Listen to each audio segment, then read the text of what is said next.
Hello बच्चों, how are you?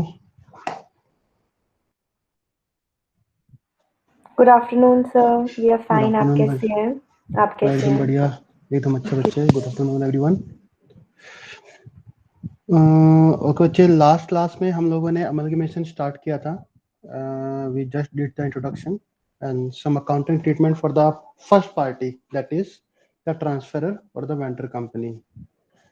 आज आपकी सेकंड क्लास है and we are going to start the accounting treatment for the second party, that is transferee company, or you can say the purchasing company, the company who is newly formed, or you can say who is taking over the business of another company. तो जो आप बच्चे यहाँ पे नई company है जो take over कर रही है, अब हम सेकंड कंपनी की अकाउंटिंग ट्रीटमेंट के बारे में यहाँ पर पढ़ेंगे. सो अगर हम बात करते हैं, ये आपका आ गया. Now this is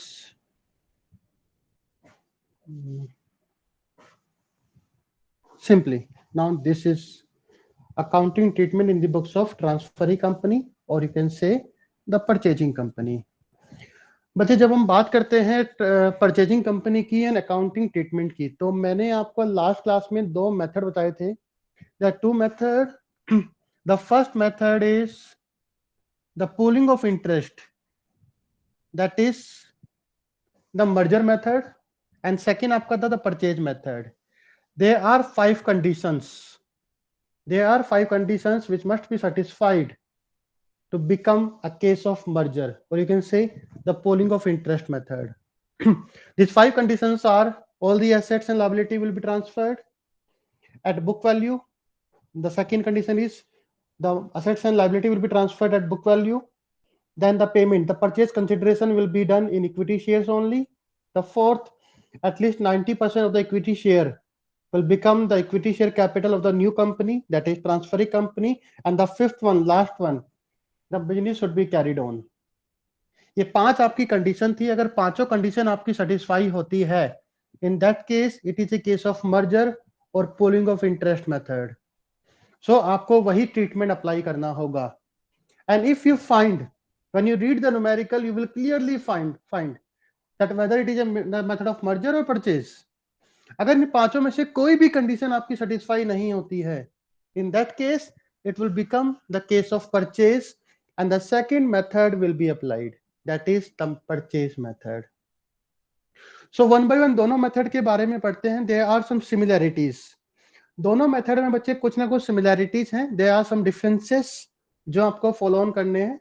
Otherwise the basic, you can say the fifth, मतलब the basic criteria remain the same, but there are some point of differences, because in pooling of interest method, in merger method, they come together. It is a kind of pooling. ठीक है, pulling of assets and liabilities. तो ऐसी as it is आपकी assets and liabilities के साथ आपके reserve and profit भी आपके यहाँ पर ट्रांसफर होते हैं एज इट इज. तो यहाँ पर क्या है कि जब उनके रिजर्व एंड प्रॉफिट भी आपके ट्रांसफर होते हैं तो उनका ट्रीटमेंट अलग होता है. लेकिन जब हम परचेज मेथड की बात करते हैं बच्चे, तो परचेज मेथड में क्या होता है कि हम ना तो रिजर्व ना ही कोई, you can say any kind of profit, ये सब हम ट्रांसफर नहीं करते. We simply take over the assets and liabilities at book value, sorry at agreed value. तो यहाँ पर वो सिस्टम नहीं होता, तो इसलिए हम लोग यहाँ पर जो ट्रीटमेंट है वो थोड़ा सा डिफरेंस होता है. So one by one, the first method, the merger method, amalgamation in the nature of merger, or you can say the pooling of interest method. So first of all, the five conditions जो मैं आपको बता चुका हूं, that is book value of assets and liabilities, book value no adjustment, fictitious assets appearing under the heading. बच्चे, जो भी आपके fictitious assets हैं, ठीक है, जैसे कि आपके मिसलिनियस एक्सपेंडिचर हो गए, प्रीलिमिनरी एक्सपेंसेस हो गए, discount on issue of share, advertising suspense account, ये जितने भी आपके दिए होंगे, ठीक है, ये आप ट्रांसफर नहीं करोगे. That will not be incorporated in the books of transferee company. तो वो आपको ट्रांसफर नहीं करने हैं. Otherwise you have to transfer all the assets, profit and loss, reserve and everything. The profit and loss statement, बच्चे जो profit and loss है that will be aggregated. दोनों कंपनी का सम हो जाएगा, that means it will be transferred. And reserve, बच्चे जो reserve है वो भी आपको मेंटेन करने हैं इन द ट्रांसफरी कंपनी. तो वही simply you can say in simple terms, दो बैलेंस शीट आपको गिवन है, आपको दोनों को मर्ज करके दिखाना है, but when you merge there are some treatment for that, तो वो ट्रीटमेंट हमें इस मेथड में करना है। सो अगर हम बात करते हैं यहाँ पर न्यूमेरिक अकाउंटिंग ट्रीटमेंट की, okay, so one by one now start from here. The first entry for the purchase of business, that entry is business purchase account debit to liquidator of transferee company. Business purchase account debit to liquidator of transferor company, and this amount, this entry will be done with the amount of purchase consideration. जो भी आपका amount होगा purchase consideration, हमने last class में पढ़ा था, it is the amount paid by the transferee company to transferor company for taking over the business. तो जो भी उनका डील प्राइस है, जिस प्राइस में टेक ओवर हुआ है, that price will come here. It is 4 lakh, 5 lakh, 10 lakh, 20 lakh, 35 lakh, whatever it is, that amount will come here. So it is business purchase account debit to liquidator of transferor company. बच्चे जो liquidator यहाँ पर है, liquidator is a kind of agency, you can say any kind of institution, इसको सारी responsibility दी जाती है. It is a kind of bank, you can say bank भी हो सकता है, who take the responsibility to realize all the assets and liability, pay of all the liability. जो बीच में एक mediator होता है, जो liquidator होता है, वो take the responsibility that become the liquidator. It can be a bank, it can be any financial institution, or it can be an agency. Okay, so first entry is this one. The second entry is बच्चे for you can say the for incorporating assets, liabilities and reserve. Now the transferee company receive the assets, उन्होंने take over किया, assets किया है, liability किया है, and also the reserve and profit and loss. So this is the entry for recording or incorporating the assets, liabilities and reserve taken over of the transferor company. तो बच्चे सबसे पहले तो आपकी assets है, various assets account debit, building, furniture, plant and machinery, debtors, stock, any kind of assets.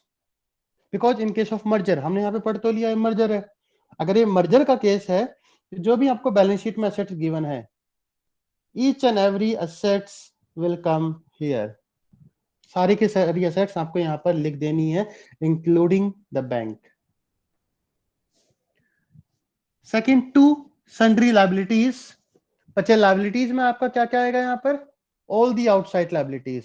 It can be creditors, it can be debentures, it can be bank loan, it can be outstanding expenses, it can be any kind of other outside liability. जितनी भी आपकी outside liabilities हैं, that will be taken over by the transferee company. तो वो भी आपकी सारी यहाँ पर आ जाएंगी. Now these are assets and liabilities, but in a balance sheet there are so many items other than the assets and liabilities, like to security premium अगर है तो बच्चे, तो ये सारे बच्चे आपके जितने भी रिजर्व हैं, प्रॉफिट एंड लॉस हैं, दे ऑल विल कम, वो सभी के सभी यहां पर आएंगे. So security premium, capital redemption reserve, revaluation reserve, export profit reserve, development rebate reserve, तो बच्चे ये सारे आपके रिजर्व हैं.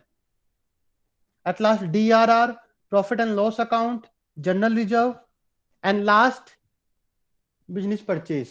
जो आपका फर्स्ट एंट्री थी, business purchase account debit to liquidator, तो वहां से आपका बिजनेस परचेज, तो ये तो आपका अमाउंट है परचेज कंसिडरेशन का, ये तो आपका वहां से आएगा. और बाकी सारे आपकी assets, liabilities and profit and reserve you have to take over. आपने टेक ओवर किया है, you have to make entry for that. So this is the second entry.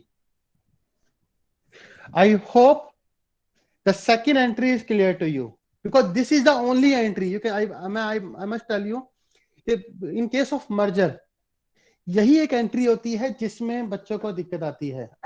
Total 5-6 entries, 2 हम लोग कर चुके हैं, 3-4 एंट्री हो रहे हैं बस.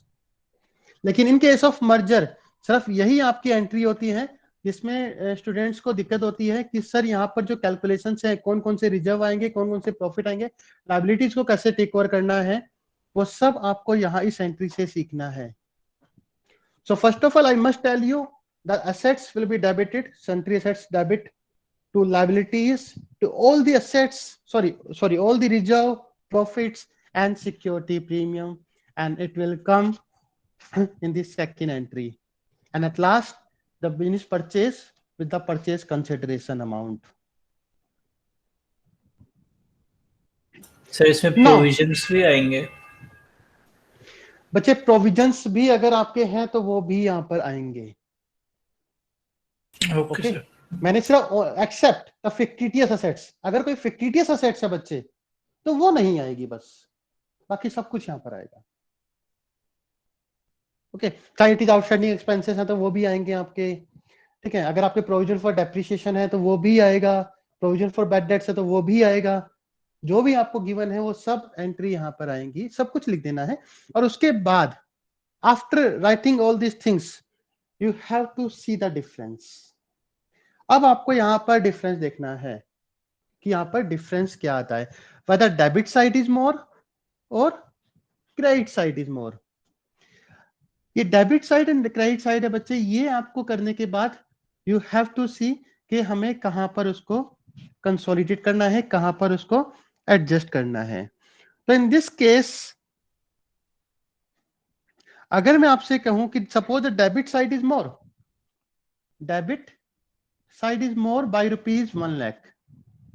For example, if the debit side is more by rupees 1 lakh, in that case the credit side आपका shortage है तो उसका impact आपका credit side में आएगा. और वो किस value से represent होगा? That value will be represented in the capital reserve. ये आपको capital reserve में ट्रांसफर कर देना है.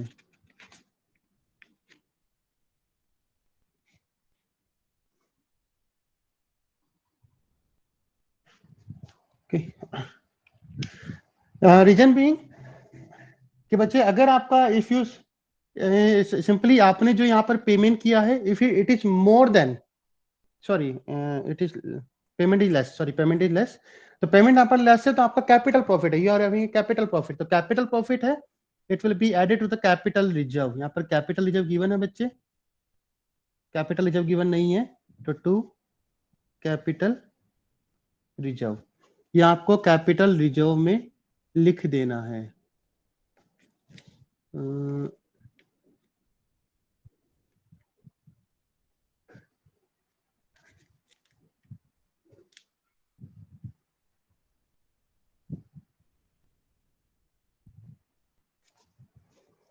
Second, in case if the बच्चे इसमें कोई डाउट आपका? If the debit side is more, transfer to capital reserve.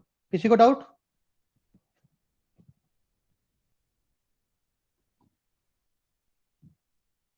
I hope नहीं है. Second बच्चे, if suppose the credit side is more, if suppose the credit side is more by rupees 1 lakh, बच्चे 1 लाख रुपए credit side में ज्यादा है, in that case it means that you have paid more than what is the assets. आपने assets से ज्यादा उनको पे किया है, आपने कम पे किया, it is a capital profit transfer to capital reserve. इसमें कोई डाउट नहीं है, because every capital profit will be transfer to capital reserve. लेकिन अगर आपने कम पे किया है ज्यादा, if you paid more, if the credit side is more, that means you have paid more, आपने ज्यादा पे कर दिया, it is a capital loss, it is a capital loss. और हमें यह भी बताया कि if there is a capital loss, it will be adjusted against the capital reserve first. तो सबसे पहले आपको कैपिटल रिजर्व को माइनस करना है, उसके बाद अगर फिर भी आपका ज्यादा है, अगर कैपिटल रिजर्व आपने बिल्कुल माइनस कर दिया, बिल्कुल जीरो कर दिया, उसकी if still there is a balance in the liability side, credit side, then you have to reduce the reserves, general reserve जिसको हम बोलते हैं general reserve, and at last the surplus. उसके बाद आपको सरप्लस को माइनस करना है. तो दिस इज प्रिफर्ड. उसके बाद अगर बैलेंस बचता है तो जनरल रिजर्व को माइनस करना है, उसके बाद आपको सरप्लस को माइनस करना है.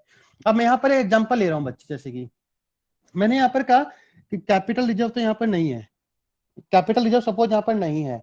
ओके, सपोज जनरल रिजर्व यहाँ पर मैं यहाँ पे लिख देता हूँ टू कैपिटल रिजर्व 40,000 मान लो हमारे पास है.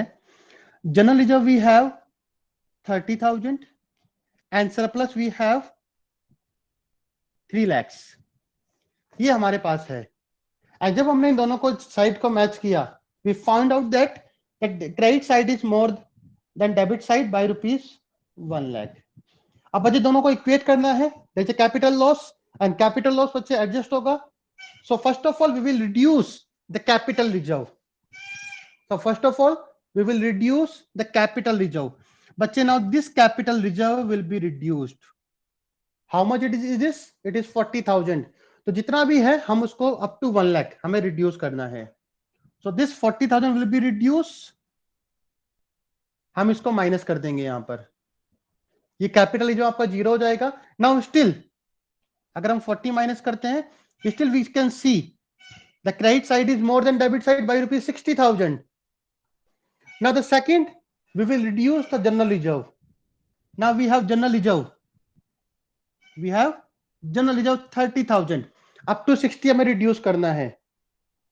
Now still, अगर हम 30 general reserve की minus कर दें, still we have 30,000. Now at last, the balance will be reduced from the profit and loss surplus account. So 30,000 हमें यहां से minus करना है. It will come 2,70,000 and this will be the entry. तो जो आपकी एंट्री यहां पर होगी, the entry will be sundry assets account debit, liability to security, सब आइटम आपका एज इट इज आएंगे। आपका जनरल रिजर्व कट जाएगा बिकॉज हमने आपको रिड्यूस कर दिया है। आपका कैपिटल रिजर्व नहीं आएगा and the profit and loss will come only 2,70,000 and this will be the final entry. And this is the only concept you need to understand कि जब दोनों में डिफरेंसेस हो तो कैसे उसको एब्जॉर्ब करना है, कैसे उसको खत्म करना है। If debit side is more, transfer to capital reserve. If credit side is more, reduce the profit. Profit को कम करो। अब प्रॉफिट कम कैसे होगा? सबसे पहले कम करो कैपिटल रिजर्व को, उसको माइनस करो, वहां से राइट ऑफ कर दो। अगर फिर भी बचता है, still there is a balance, reduce the general reserve and then at last if required, अगर जरूरत पड़ती है, देन सरप्लस। तो बच्चे किसी को यहां पर डाउट?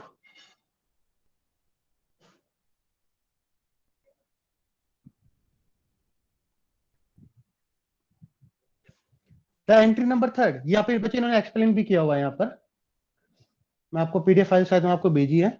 इन्होंने एक्सप्लेन भी किया है कि if the purchase company is less than the share capital, ये आपका था, तो it will be transfer to capital reserve. और अगर ज्यादा है, मोर देन है, तो reduce the capital reserve first and balance will be adjusted against the general reserve और सरप्लस। तो ये आपको डिफरेंस यहाँ पर देखना है। एंट्री नंबर 3, बच्चे नाउ हमने पहली एंट्री की थी purchase consideration account debit to liquidator of transferor company. तो परचेज कंसिडरेशन तो आपका सेकंड एंट्री में आ गया। Now we have to make payment, we have to make payment to the liquidator of transferor company. So now for recording the discharge और satisfaction of purchase consideration, जो भी आपका purchase consideration का amount है, 4 lakh, 5 lakh, 10 lakh, whatever it is, the method of payment will be given to you in the numerical. ऐसा कुछ भी नहीं है जो आपको गिवन नहीं होगा। आपको पता होगा कि जो 4 लाख का अमाउंट है हमने कैसे पे किया है। हमने इक्विटी शेयर इशू किए हैं, cash, debentures, preferences, whatever we have given to the in to pay off the purchase consideration, वो हम यहाँ पर लिख देंगे। तो simply when shares are issued at par, so liquidator, अब मैंने आपसे क्या कहा था, the payment will be made in shares only. Equity shares को सिर्फ इक्विटी शेयर्स में ही पेमेंट होगी और किसी चीज में पेमेंट हो ही नहीं सकती। ओके, यहाँ प्रेफरेंस शेयर जो गिवन है वो प्रेफरेंस शेयर होल्डर का पेमेंट है, इक्विटी को नहीं है। Okay, so liquidator of transferor company account debit, अगर आपने इक्विटी शेयर इशू किया तो इक्विटी शेयर, अगर आपने प्रेफरेंस शेयर इशू किया तो प्रेफरेंस शेयर्स, और अगर आपने कैश पे किया है, cash will be paid in case of fractions. अगर कोई फ्रैक्शंस आता है, कुछ डिफरेंसेस है अमाउंट में, तो इन दैट केस, या यू कैन से कि कोई इन्वेस्टर से वो लेने से मना कर दे, in that case you can pay cash. Okay, so simply you paid equity shares. अगर आपने प्रीमियम पर डिस्काउंट पर इशू किया है तो डिस्काउंट, अगर आपने प्रीमियम पर इशू किया है तो सिक्योरिटी प्रीमियम विल कम। तो simply you have to make payment, and payment In this case, simply is liquidator account debit, liquidator of transferor company account debit to the payment, to equity share, to preference shares, to bank, whatever it is. Simply the package of payment. तो बच्चे ये आपकी third entry है.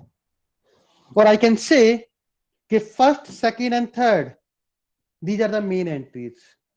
पहले में आपने purchase किया, second में you took over the assets and liabilities, and in third you make the payment.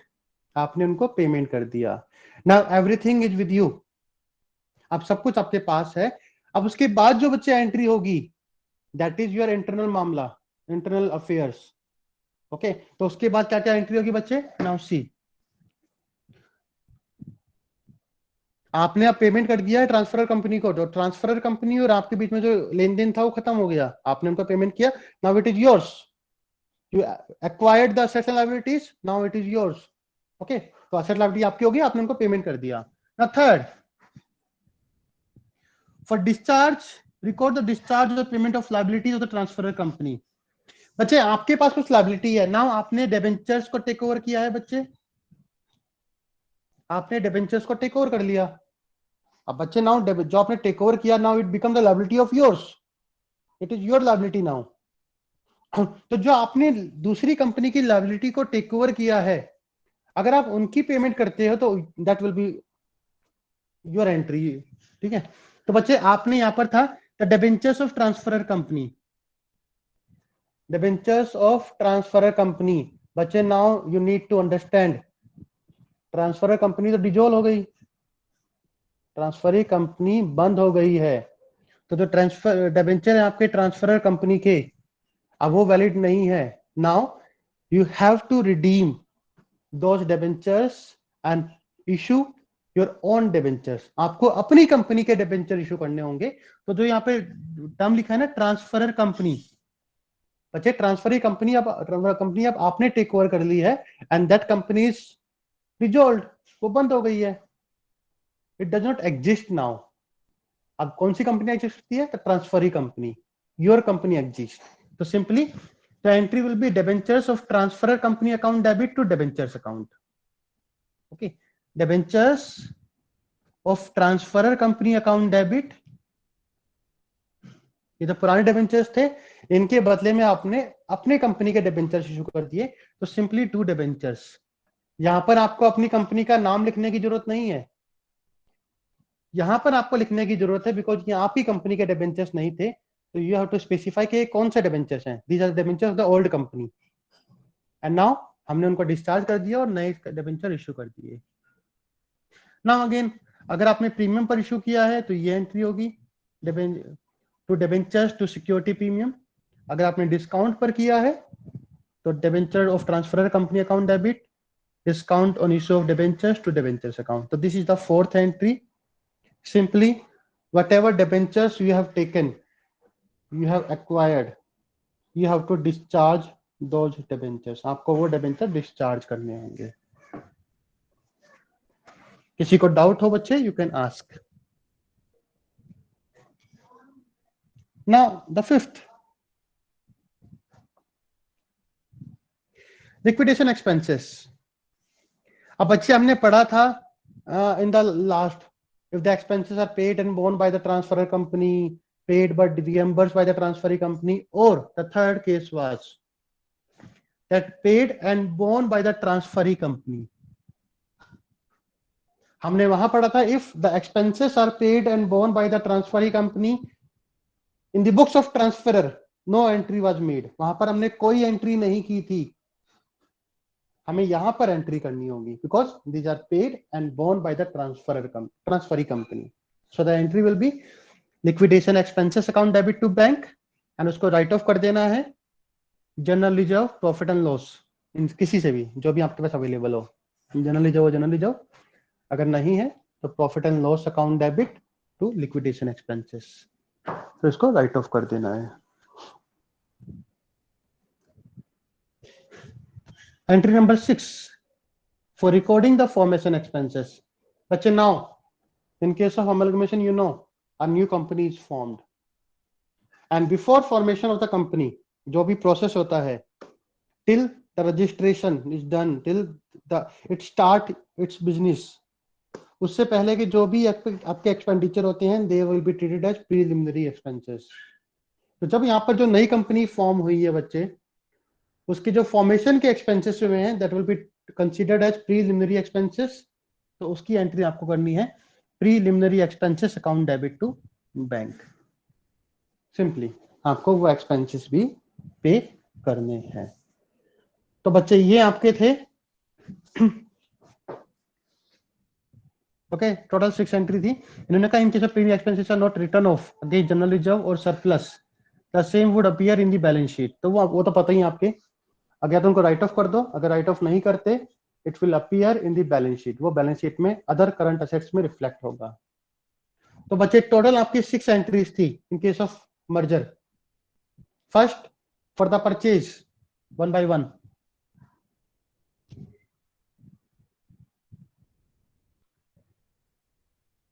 The first entry for the purchase of business purchase account debit to liquidator of transferor company. The second for recording the assets and liabilities and reserve. Okay, तो जो आपकी second entry थी. Third for the payment. Third entry for the payment. आपने जो भी payment उनको किया. The fourth for discharge of debentures of another company. जो ट्रांसफरर कंपनी थे उनके डिबेंचर्स को डिस्चार्ज करना है. Fifth for recording the liquidation expenses if they are paid and borne by the transferee company, and the last one that is the formation expenses, or you can say the preliminary expenses. तो बच्चे ये आपके होंगे. तो बच्चे ये आपका first method था, that is the pooling of interest और merger method. Total 6 entries are there and ज्यादा टाइम नहीं लगता. It will take max to max 10 to 15 minutes to complete the numerical. Account से ज्यादा आसान होता है एंट्रीज, क्योंकि एंट्रीज में आपको बहुत सारी चीजें मैच नहीं करनी होती, ट्रांसफर नहीं करना होता. You simply have to make entries and when you know total 6 entries are there, so it will be simple to you. बच्चे किसी को कोई डाउट यहाँ पर अभी तक? एक बार थर्ड एंट्री दिखा दो फिर से. Third entry okay. बच्चे थर्ड आपकी पेमेंट की एंट्री है. आपने जो भी आपका अमाउंट था परचेज कंसिडरेशन आपने परचेज किया है, तो आप लोग को उनको पेमेंट तो करनी होगी बच्चे. You have to make payment to the transferor company. तो जो पेमेंट है वो किस फॉर्म में किया है that will be given in the numerical. वो न्यूमेरिकल में आपको साफ साफ लिखा होगा that company issued equity shares, debentures, preference shares और कैश. तो जो भी लैंग्वेज आपको न्यूमेरिकल में गिवन है you have to make payment. For example liquidator of transfer company account debit, मान लो कि आपका जो परचेज कंसिडरेशन है वो 4 लाख रुपए है, 4 लाख है. And in the numerical, it says the company has issued 1,000 equity shares of rupees 10 each at a premium of 10. 10 रुपए का शेयर और 10 रुपए प्रीमियम हो गए. ओके, अगर प्रीमियम नहीं भी है तो आपको सिंपल आप लिखोगे 1 लाख. अगर प्रीमियम भी है 10 रुपए का तो यहाँ पर देखो सिक्योरिटी प्रीमियम आ जाएगा. सिक्योरिटी प्रीमियम 1 लाख आपका यहाँ पर आ जाएगा. अगर प्रीमियम नहीं है तो 1 लाख सिंपल आएगा. दूसरा गिवन है 2,000 shares of rupees 10 each, sorry 100 each, 100 each. तो बच्चे 2 लाख के आपने प्रेफरेंस शेयर इशू कर दिए and the balance in cash. कितना बचा बच्चे? 1 लाख रुपए बचा. बैलेंस आपको कैश में पे करना हो गया. तो ये जो पेमेंट है ये आपको न्यूमेरिकल में गिवन होगा. और जो बैलेंस वर्ड आएगा, balance word will be used for the bank that okay after, sir. हाँ, after issuing debenture, equity shares, preference shares, if something left, that will be paid in cash. उसको आपको cash में पे कर देना है. तो सिंपली पेमेंट है बच्चे.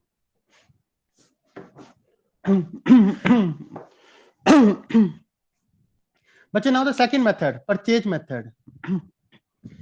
ये मेथड सिंपल है उससे, मर्जर से, क्योंकि यहाँ पर बहुत सारी जो कॉम्प्लिकेशंस वहां पर थी वो यहाँ पर नहीं है. So one by one if you start, तो परचेज मेथड के बारे में आपको पता होगा कि असेट्स आपके एग्रीड वैल्यू पर होंगे, लायबिलिटी आपकी एग्रीड वैल्यू पर होंगी. हमने पढ़ा है जो मर्जर में नहीं होती 5 कंडीशन, अगर इनमें से ना हो तो वो मर्जर परचेज बन जाएगा आपका. Now starting from here, the first entry remain the same. Business purchase account debit to liquidator of transferor company with the amount of purchase consideration. इसमें बच्चे कोई चेंज नहीं है, जो आपका मर्जर में था वही first entry remain the same, purchase business purchase account debit to liquidator of transferor company. The second entry, but in case of second entry for recording the assets and liabilities, in case of purchase method, no security premium, no reserve, no profit and loss account, या कोई भी reserve या profit, accumulated reserve, accumulated profit, कुछ भी transfer नहीं होता। only the assets and outside liabilities, nothing else to be transferred। तो बच्चे यहां पर सिंपल है, वेरियस असेट्स अकाउंट डेबिट, जो भी आपके पास असेट्स थी जो आपने टेक ओवर किया है, जो टेक ओवर हुआ है मर्जर में, in merger it was compulsory to take over all the assets, purchase में कंपलसरी नहीं है। तो जहां पर लिखा है कि the transferring company took over the assets except cash, cash नहीं लिया है तो नहीं लिखना, तो जो भी टेक ओवर हुआ है सिर्फ वही लिखना है आपको। तो various assets account debit to various liabilities account. अब अच्छा डिबेंचर्स यहाँ पे इन्होंने अलग से लिख दिया है, बट आपको लिखने की जरूरत नहीं है क्योंकि वो वेरियस लायबिलिटीज में ही आ गया। ओके, बट ओके, मतलब वेरियस लायबिलिटी आपको बाय नेम तो लिखना ही है, क्रेडिटर्स डिबेंचर अलग लिखना है, लेकिन ये जो डिबेंचर है again it is A part of various liability, तो इन्होंने यहाँ पे अलग से दिखाया है बिकॉज आपको उसको रिडीम करना होता है इसलिए।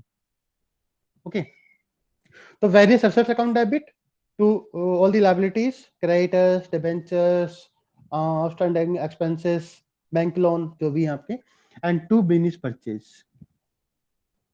तो सिंपल वही जो हमने पहले किया था वही है, बस हमने यहाँ पर जो प्रॉफिट थे CRR, DRR, investment profit reserve, capital reserve, general reserve, profit and loss account, ये सब हमने नहीं लिखा यहाँ पर, वो ट्रांसफर होता भी नहीं है। Okay, and again in this case you have to check the difference, आपको देखना है कि डेबिट साइड ज्यादा है credit side. If debit side is more, if debit side is more, that means the company is having a capital profit because assets आपकी ज्यादा है, आपने पेमेंट कम किया है। if there is a capital profit, transfer to capital reserve। तो ये तो हमने लास्ट मर्जर में भी पढ़ा था। Okay, but in case if the credit side is मोर, अगर क्रेडिट साइड ज्यादा है that means you have paid more, आपने ज्यादा पे किया है। तो बच्चे अगर आपने ज्यादा पे किया है you are having a capital loss, और उस कैपिटल लॉस को राइट ऑफ करने के लिए you don't have the profit, आपने कोई प्रॉफिट टेक ओवर नहीं किया है। In merger we took over the profits, हमने प्रॉफिट को टेक ओवर किया था, तो जो भी हमें लॉस था हमने वहां से राइट ऑफ कर दिया ऑन द स्पॉट। यहां पर आपने कोई भी प्रॉफिट टेक ओवर नहीं किया है, in that case the capital loss will come as a goodwill. तो सिंपली जो हम पढ़ते आए हैं, आपने पढ़ा होगा पहले भी। Okay, if the debit side is more, capital reserve, if the credit side is more, goodwill। This is the second entry, it is more simpler than the first one। बच्चे कोई doubt?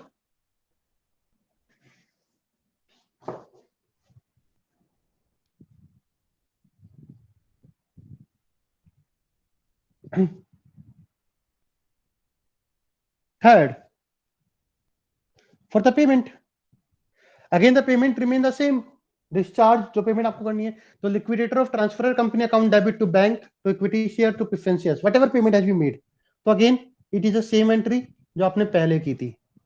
In case of merger हमने payment किया था, बच्चे purchase में भी आपको payment करना ही करना है, and the mode of payment will be given to you, वो आपको पता होगा पहले से न्यूमेरिकल में ही। तो आपको जो भी मोड है, whether it is equity share, preference shares or cash, you have to make the payment।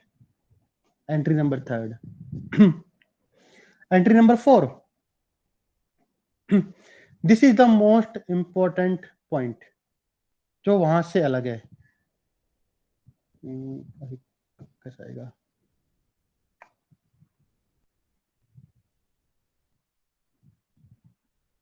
Okay, अच्छा ये आपका एक पॉइंट है फॉर रिकॉर्डिंग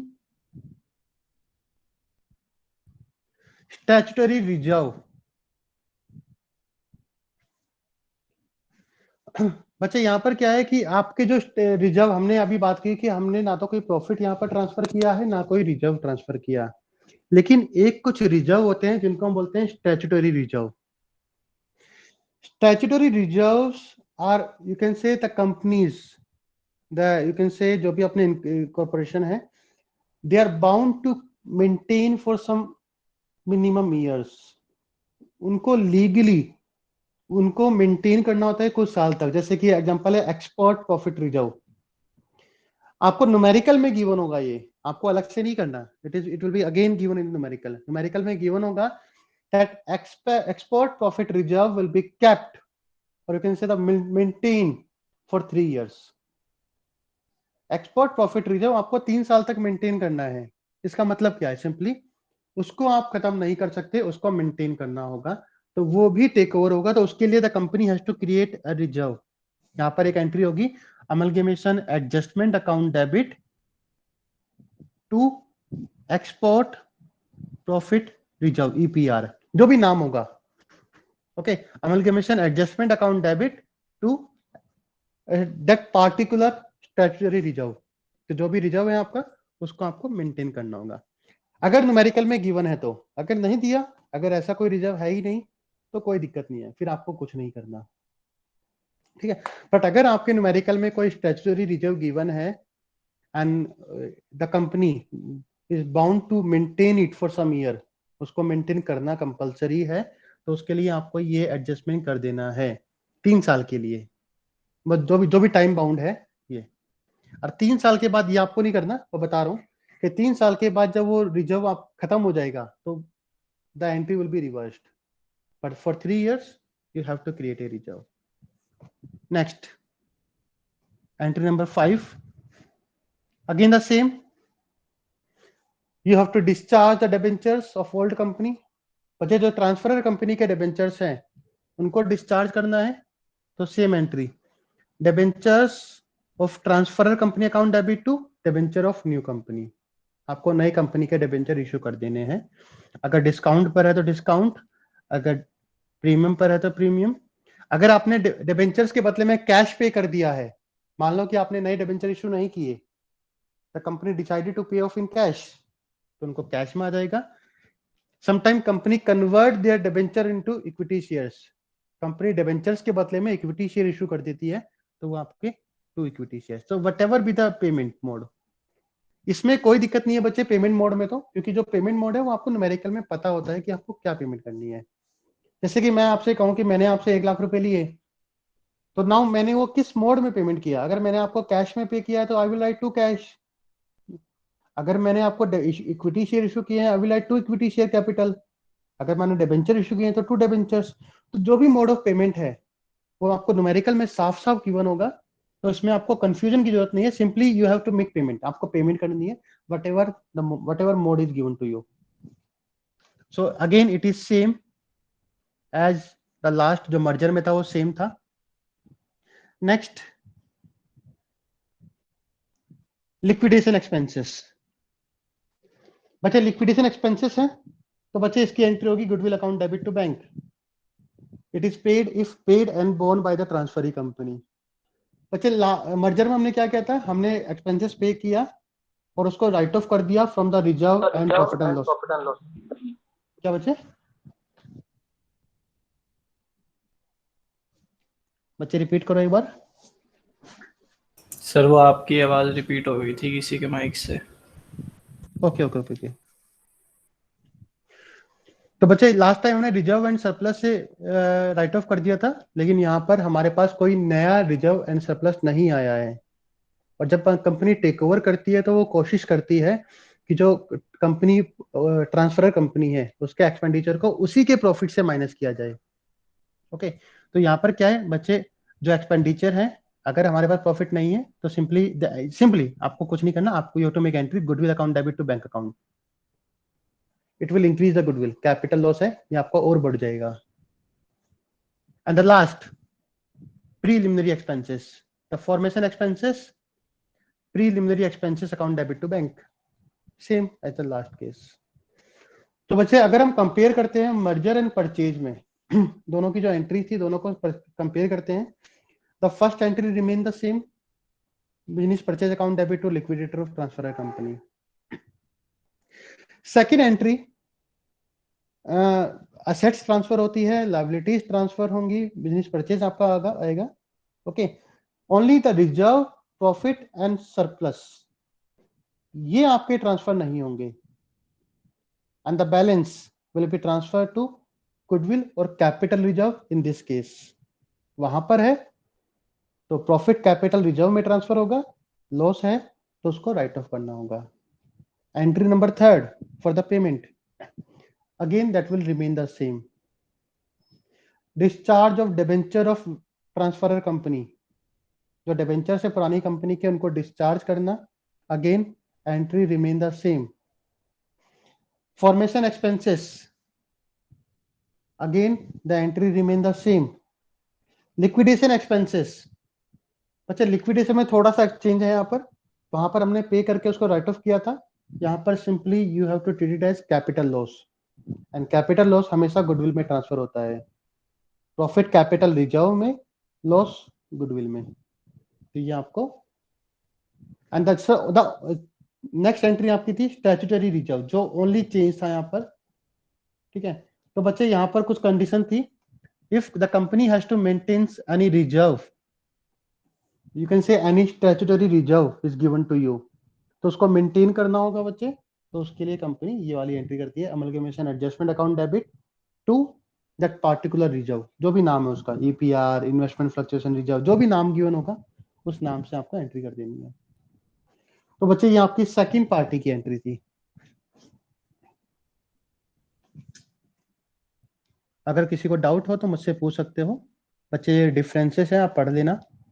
ठीक है, बैलेंस शीट है बच्चे, बैलेंस शीट में आपको क्या करना है, when you prepare the balance sheet of transferee company, तो पुरानी बैलेंस शीट तो आपके सामने होगी ट्रांसफरी कंपनी की, तो नई कंपनी जो टेक ओवर हुई है उसको उसमें प्लस कर देना है। मान लो so for example if I say there are to company, एक आपकी ए कंपनी है, एक बी है, ए टेक्स ओवर बी, ए ने बी को टेक ओवर कर लिया, तो ये तो ट्रांसफर ही हो गई, और बी ट्रांसफरर है, ये तो डिजोल्व हो गई, ये बंद हो गई, बी बंद हो गई। तो जब ए अपनी कंपनी की बैलेंस शीट बनाएगा तो he will merge the assets of B, वो अपनी बी की जो असेट्स एंड लायबिलिटी है उनको मर्ज कर देगा। तो यू नो द वैल्यू, आपको पता ही है, न्यूमेरिकल में गिवन ही है कि आपने क्या क्या टेक ओवर किया है, उसको यहाँ पर प्लस कर देना। अगर बिल्डिंग है, बिल्डिंग, तो ए, बिल्डिंग ऑफ ए प्लस में जो आपने टेक ओवर किया है, मशीनरी ऑफ ए प्लस में जो आपने टेक ओवर किया है, स्टॉक डायरेक्टर जो भी आपने टेक ओवर किया है, सिंपली आप उसको प्लस करते जाना। ठीक है, अगर आपने कोई रिजर्व, अगर इनके सब मर्जर आपने रिजर्व भी ट्रांसफर टेक ओवर किया होगा तो रिजर्व भी आप प्लस कर दोगे, ऐड कर दोगे। कैपिटल रिजर्व है तो वो भी ऐड हो जाएगा, गुडविल है तो गुडविल आ जाएगा, what ever you have taken, जो भी वहां से आया है आपके पास, मतलब जो पहले से आपके पास था, जो ए लिमिटेड की पुरानी बैलेंस शीट थी बच्चे, वो तो रहेगी रहेगी, आपको प्लस कर देना है what ever be the impact of amalgamation, amalgamation का जो भी इम्पैक्ट है वो आपको प्लस कर देना है बस। And this is the balance sheet of the transferee company.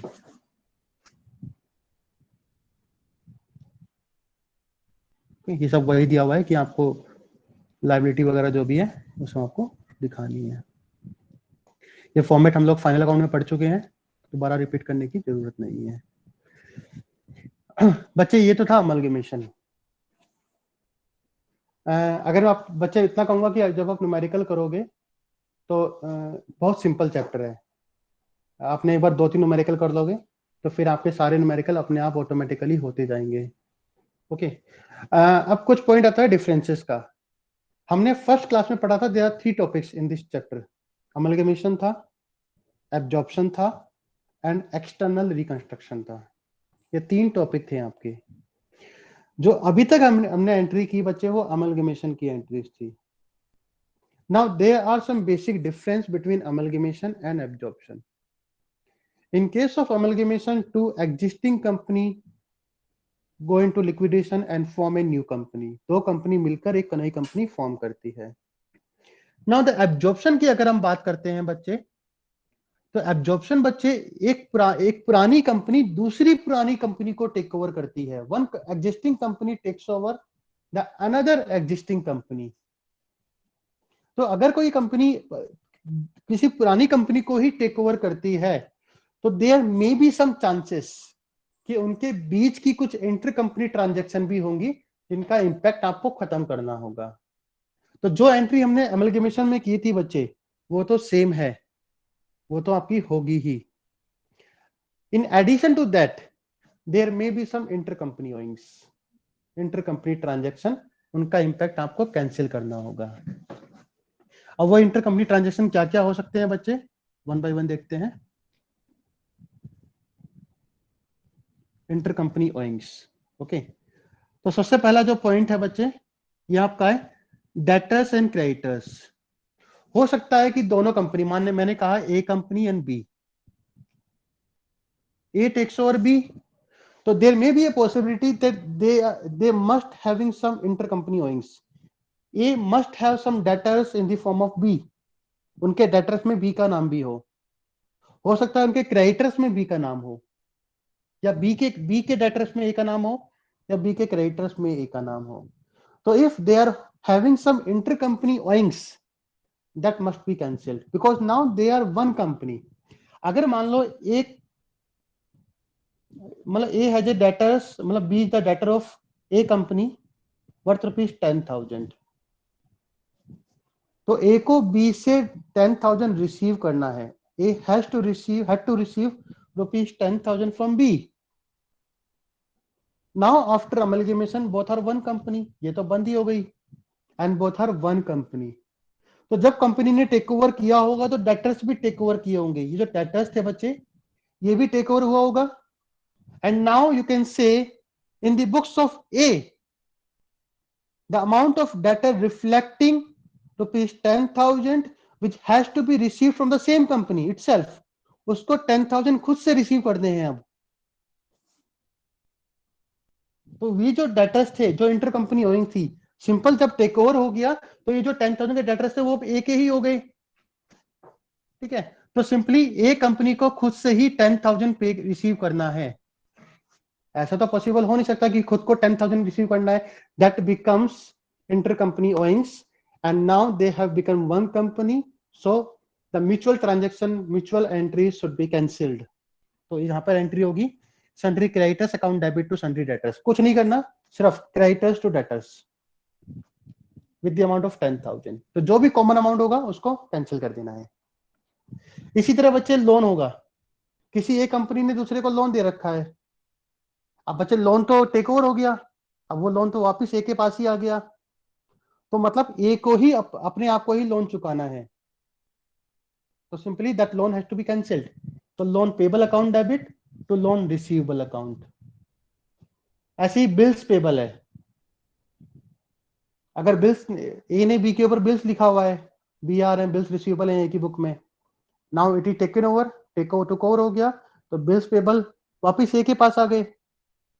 Now अपनी ही कंपनी से पैसा लेना जायज नहीं है, तो उसको भी कैंसिल कर दो। तो bills payable account debit to bills receivable account. तो ये बच्चे तभी हो सकता है जब दो कंपनी एग्जिस्टिंग कंपनी हो।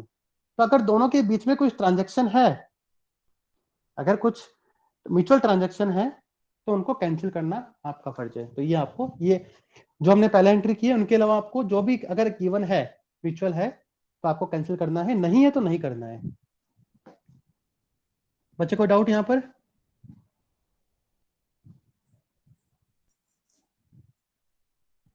इसी तरह ये तो लेन देन की बात थी। अब है स्टॉक। हो सकता है before amalgamation they deal in stock, they purchase और sale stock to each other. एक दूसरे को हो सकता है कि स्टॉक भी सेल करते हो।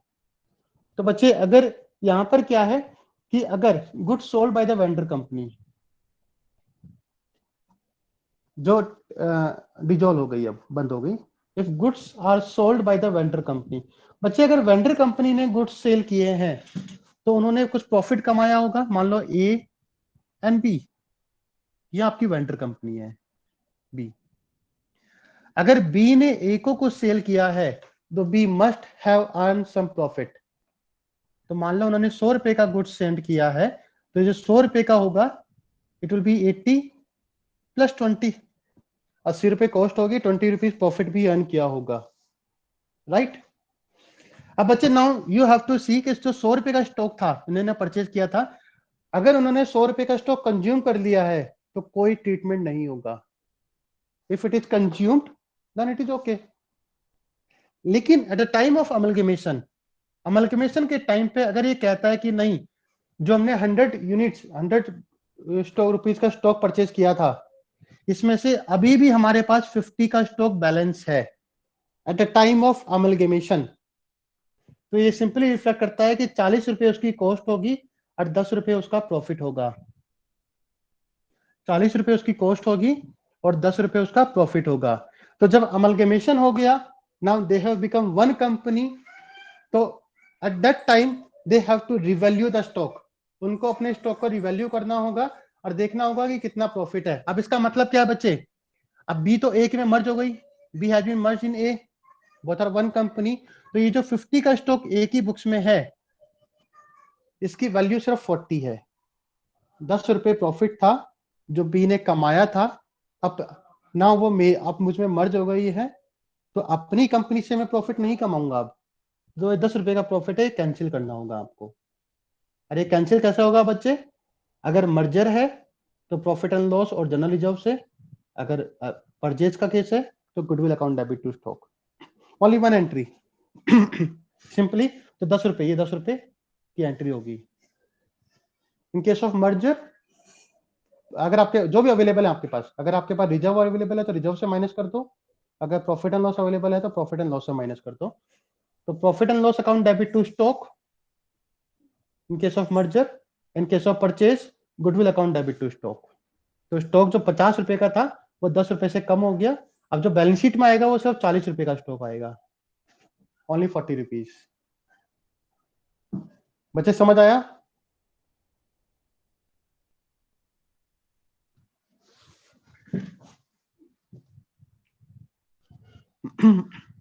Now the second point, if the goods are sold by the purchasing company, अब यहाँ पे दो कंपनी ए एंड बी, अगर मान लो कि गुड्स ए ने सेल किया है तो बच्चे बी में रिफ्लेक्ट कर रहा होगा, वही वही सेम केस यहाँ पर आ गया, 80 प्लस में 20।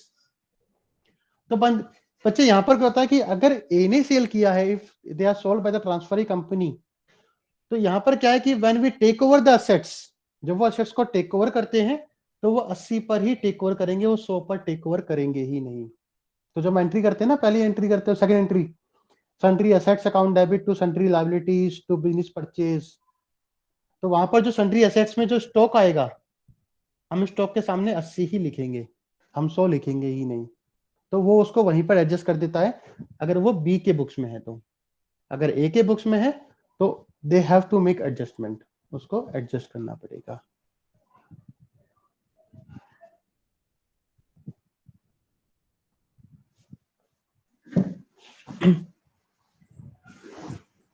ठीक है, एक आपका पेमेंट ऑफ डिविडेंड का है बच्चे,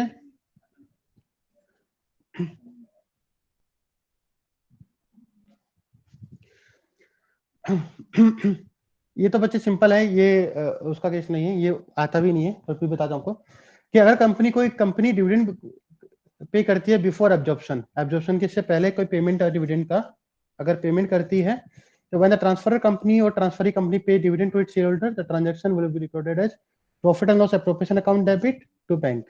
सिंपली आपको पेमेंट कर देना है, इसमें कोई चेंज नहीं है, इसमें कोई इफेक्ट भी नहीं है क्योंकि बिफोर एब्जॉर्प्शन का है। ओके, तो हमें उसका आफ्टर एब्जॉर्प्शन कोई इफेक्ट लेना ही नहीं है।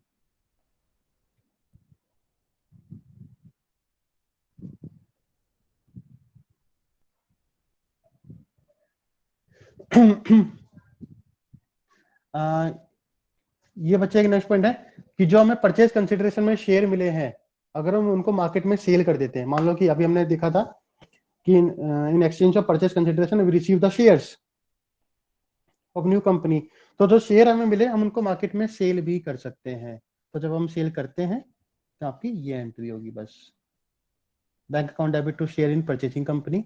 अगर प्रॉफिट है, ठीक है, अगर प्रॉफिट है तो प्रॉफिट आपका इक्विटी शेयर होल्डर में चला जाएगा, अगर लॉस है तो वो भी आपका इक्विटी शेयर होल्डर में ही चला जाएगा।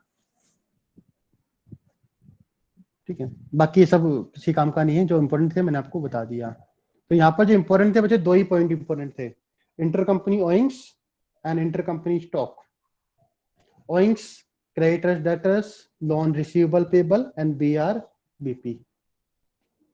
Intercompany stocks when the goods are sold by the vendor company, or second when the goods are sold by the purchasing company. ये दो पॉइंट इंपॉर्टेंट थे, जो एब्जॉर्प्शन में आपको अलग से दो एंट्री करनी होगी, अदरवाइज जो एंट्री आपकी पहले की थी वही सेम रहेंगी। Now third, external reconstruction. Absorption में आपका वही चेंज थे, अब एक्सटर्नल में आपको क्या चेंजेस है बच्चे, तो यहाँ पर बच्चे था कि अब कंपनी ने अपने आप को ही बंद करके दूसरी कंपनी फॉर्म की है। ऐसा कंपनी कब करती है बच्चे, कि when the loss is high. अगर कंपनी एक लॉस मेकिंग कंपनी है, या उनको लगता है कि हमारी जो असेट्स की वैल्यू है वो ठीक से एनालाइज, ठीक से वैल्यूएशन नहीं हो पाया है, तो वो कोशिश करती है इंटरनली रिकंस्ट्रक्ट करने की, जो आपका नेक्स्ट चैप्टर है। बट जब ये जो डिफरेंसेस हैं वो बहुत ज्यादा होते हैं, बहुत ज्यादा लॉस कंपनी को हो रहा है, तो कंपनी क्या करती है कि वो अपनी कंपनी को बंद कर देती है और एक नई वैल्यूएशन के साथ एक नई कंपनी फॉर्म करती है। तो that is the external reconstruction. तो यहाँ पर अगेन जो एंट्री हमने पढ़ी है बच्चे, दे रिमेन द सेम। जो नई एडिशनल एंट्री क्या आएगी बच्चे, वो देख लो बस। The first point, direct payment to creditors of old company. जैसे हम डिबेंचर्स को पेमेंट करते थे बच्चे अभी तक, ऐसे ही हमें क्रेडिटर्स को भी पेमेंट कर देना है। तो सिर्फ एक एंट्री आपकी एक्स्ट्रा होगी, creditors account debit to bank. एक एंट्री आपकी अलग से होगी, creditors account debit to bank. तो पहले तो क्रेडिटर्स को टेक ओवर करना है, जो हम अभी तक करते आए हैं, और after taking over you have to make this entry, creditors account debit to bank. And the second entry is the contingent liability of old company paid by the new company. अगर कोई कंटिंजेंट लायबिलिटी है पुरानी company की, तो वो नई company के द्वारा भी पे हो सकती है थ्रू नई कंपनी। The new company may also agree to pay contingent liability to of the old company such as arrears of dividend, claims of workers, royalties, etc. The amount agreed to be paid by the new company in cash or shares, etc. should not be included in the purchase consideration. वो purchase consideration का part नहीं होगा, so it should also not to be transferred in the realization account. तो जो भी आपकी contingent liability है, अगर कंपनी नई कंपनी कहती है कि हम उनको पे करेंगे, तो they have to be paid off, उनको पे कर देना है बस। इसके अलावा एक्सटर्नल रिकंस्ट्रक्शन में भी कोई अलग से एंट्री नहीं होगी। तो सिंपली अगेन वही 6 एंट्री जो हमने पहले की थी, they will remain same in amalgamation, absorption and external reconstruction. In case of absorption, the two additional entry will be made, intercompany owings and intercompany stock, अगर ऐसा कोई केस आता है तो। In external reconstruction, only two entries, additional entry will be done, the payment to creditors and if any contingent liability is paid off. इसके अलावा कोई change नहीं है for the whole numerical. You can say the theory part is over. जो accounting treatment था वो पूरे chapter में अब सेम रहेगा, चाहे वो अमलगेमेशन हो, चाहे वो एब्जॉर्प्शन हो, चाहे वो एक्सटर्नल रिकंस्ट्रक्शन हो। Now the treatment remain the same. अब न्यूमेरिकल पार्ट हम लोग कल से स्टार्ट करेंगे, कल से we will start the numericals. अभी तक किसी को डाउट हो तो बच्चे पूछ सकते हो।